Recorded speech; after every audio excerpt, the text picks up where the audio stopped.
Hello बच्चों, कैसे हैं आप लोग। आज मैं आप लोगों को सिर्फ 50 क्वेश्चंस दूंगा जो कि 25 तारीख के बीएसटी के पेपर में 100% आएगा बेटा। देखो मैं कुछ क्वेश्चंस बता देता हूं आप लोगों को, ये आप जरूर करके जाना, चाहे वो केस स्टडी हो, चाहे वो एमसीक्यू हो या असर्शन रीजन हो। इस टॉपिक के अलावा आपके कोई भी एक्स्ट्रा क्वेश्चंस नहीं आएंगे। तो देखो सबसे पहला चैप्टर आता है आपका nature and significance of management. इस चैप्टर में आप ऑब्जेक्टिव ऑफ मैनेजमेंट करके जाना, और बहुत ज्यादा करना है तो आप फीचर्स कर लेना इसके। नेक्स्ट है टॉप मैनेजमेंट, मिडिल लेवल में और लोअर लेवल में फंक्शंस कर लेना। और मैनेजमेंट आर्ट है, साइंस है या प्रोफेशन है, उसके नेचर जरूर कर लेना, ठीक है। और कोऑर्डिनेशन और इसके इंपॉर्टेंस, यानी फर्स्ट चैप्टर से सिर्फ आपको 4 क्वेश्चंस करने हैं। फिर principle of management, principle of management से भी आपको ज्यादा क्वेश्चंस नहीं करने हैं, उसमें सिर्फ 3 क्वेश्चन करने हैं, यानी प्रिंसिपल्स कर लेना दोनों के, टेलर और फ्यूल के प्रिंसिपल्स करना आप, importance of principle of management कर लेना, और टेक्निक्स ऑफ साइंटिफिक मैनेजमेंट कर लेना, जिसमें study method study, time study, fatigue study, standardization, ये सब आएगा, ठीक है। नेक्स्ट है आपका बिजनेस इन्वायरमेंट। देखो बिजनेस इन्वायरमेंट बहुत छोटा चैप्टर है और बहुत ही इजी है, जिसमें आप सबसे पहले इसके इंपॉर्टेंस करेंगे, इसके फीचर्स करेंगे। फीचर्स देख लेना, टोटल एक्सटर्नल फोर्स, कॉम्प्लेक्सिटीज, ये सारी चीजें हैं। जनरल फोर्स, एक्सटर्नल फोर्स इसके फीचर में आ जाएंगे।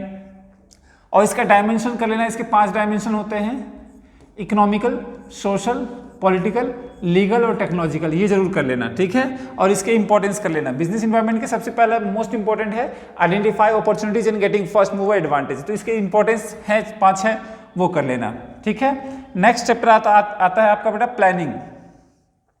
देखिए प्लानिंग के कैरेक्टरिस्टिक्स आपको पता होना चाहिए, प्लानिंग के प्रोसेस पता होना चाहिए, इंपॉर्टेंस ऑफ प्लानिंग, लिमिटेशंस कर लेना, और इसके टाइप्स में आपको याद होगा objective, policy, rules, procedure, method, budget, strategy, ये सब हैं इसके, वो करना है आपको।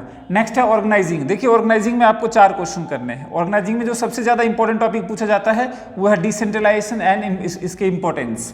डेलीगेशन ऑफ अथॉरिटी भी पूछते हैं, जिसमें अथॉरिटी, रिस्पॉन्सिबिलिटी और अकाउंटेबिलिटी होती है। और नेक्स्ट है प्रोसेस ऑफ ऑर्गेनाइजिंग, ये आपसे पूछा जा सकता है। फिर structure and framework of organization, जिसमें डिविजनल और फंक्शनल स्ट्रक्चर पूछेगा, ये भी आपके एग्जाम के पॉइंट ऑफ व्यू से बहुत इंपॉर्टेंट है। नेक्स्ट है स्टाफिंग। स्टाफिंग में आपसे पूछेगा प्रोसेस ऑफ स्टाफिंग और इसकी इंपॉर्टेंस, सिलेक्शन के प्रोसेस पूछ सकता है। रिक्रूटमेंट, ये कम चांसेस है, रिक्रूटमेंट 100% पूछेगा। और on the job, of the job training कर लेना। रिक्रूटमेंट के 2 सोर्स होते हैं, इंटरनल, एक्सटर्नल, वो आपसे जरूर पूछेगा, ठीक है। ट्रेनिंग के बारे में पूछ सकता है, ऑन द जॉब ट्रेनिंग कौन कौन से थे, अप्रेंटिसशिप, इंटर्नशिप और इंडक्शन इंडक्शन ट्रेनिंग। और ऑफ द जॉब में सिर्फ एक ही पढ़ना है आपको, वेस्टिब्यूल। यानी ऑन द जॉब में तीन पूछने हैं, अप्रेंटिसशिप, इंटर्नशिप और इंडक्शन। और ऑफ द जॉब में आपसे सिर्फ एक पूछेगा, वेस्टिब्यूल ट्रेनिंग। नेक्स्ट है डायरेक्टिंग। डायरेक्टिंग में आपसे मैस्लो की थ्योरी 100% पूछेगा, तो वो कर लेना आप, मैस्लो की थ्योरी, ठीक है ना। मैस्लो और मोनेटरी, नॉन मोनेटरी और डायरेक्टिंग के इसके इंपॉर्टेंस आपसे पूछेगा। नेक्स्ट टॉपिक आता है आपका बेटा, हाँ इसी में आप डायरेक्टिंग में ही आपको 2-3 चीजें और करनी है। देखिए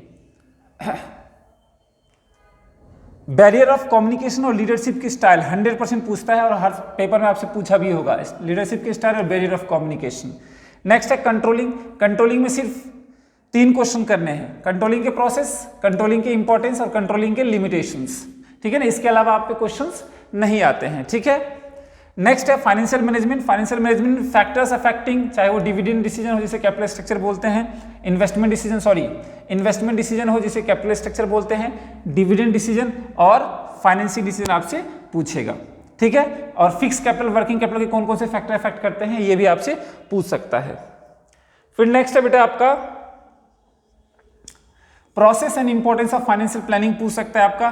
फाइनेंशियल लीवरेज रिस्क, ये 1 मार्क्स में आप याद कर लेना, 1 मार्क्स में, ठीक है। डेफिनेशन आपको पता होना चाहिए। नेक्स्ट है ईबीआईटी का न्यूमेरिकल, वो मैंने अपने वीडियो में दिया हुआ है, तो फाइनेंशियल मैनेजमेंट में जाके वो वीडियो सीख सकते हैं। उसके बाद फाइनेंशियल मार्केट। देखिए फाइनेंशियल मार्केट में जो सबसे इंपॉर्टेंट क्वेश्चन है, सबसे ज्यादा इंपॉर्टेंट, वो है सेबी। सेबी को सेबी जो है आपसे इंपॉर्टेंस पूछ सकता है और इसके फंक्शंस पूछ सकता है, तो ये ध्यान रखना, ये बहुत ज्यादा इंपॉर्टेंट है। टीटीआई ताबड़तोड़ important. Money market, capital market में डिफरेंस पूछ सकता है, प्राइमरी मार्केट, सेकेंडरी मार्केट में डिफरेंस पूछ सकता है। और प्रोसीजर, आप शेयर कैसे खरीदते हैं, बेचते हैं, उसका एक प्रोसीजर पूछेगा, ठीक है।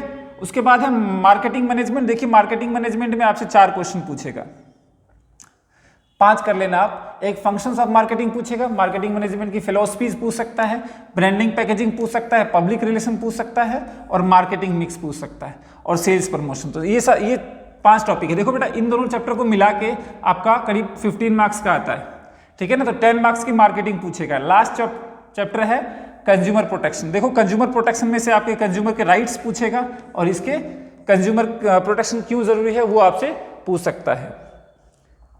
नेक्स्ट है इसका,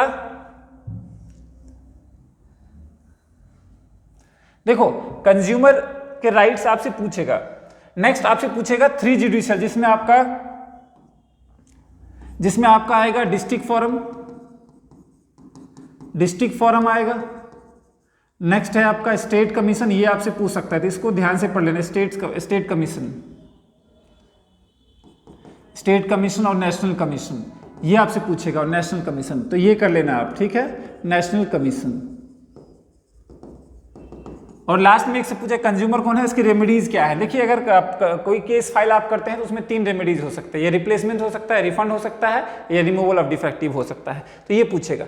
तो इसके अलावा आपसे कोई भी एक्स्ट्रा क्वेश्चन नहीं पूछे जाएंगे। ये 50 क्वेश्चन है, मोर देन सफिशिएंट है। इस क्वेश्चन को कर लें। देखिए आप क्या करें, आपके पास जो बुक है उसमें से ये क्वेश्चन जो आपने पढ़े हुए हैं पूरे साल, सिर्फ ये क्वेश्चन कर ले बेटा, आपके एग्जाम के पॉइंट ऑफ व्यू से बहुत इंपॉर्टेंट है और 100% आएगा। चलिए थैंक यू, मिलते हैं नेक्स्ट वीडियो।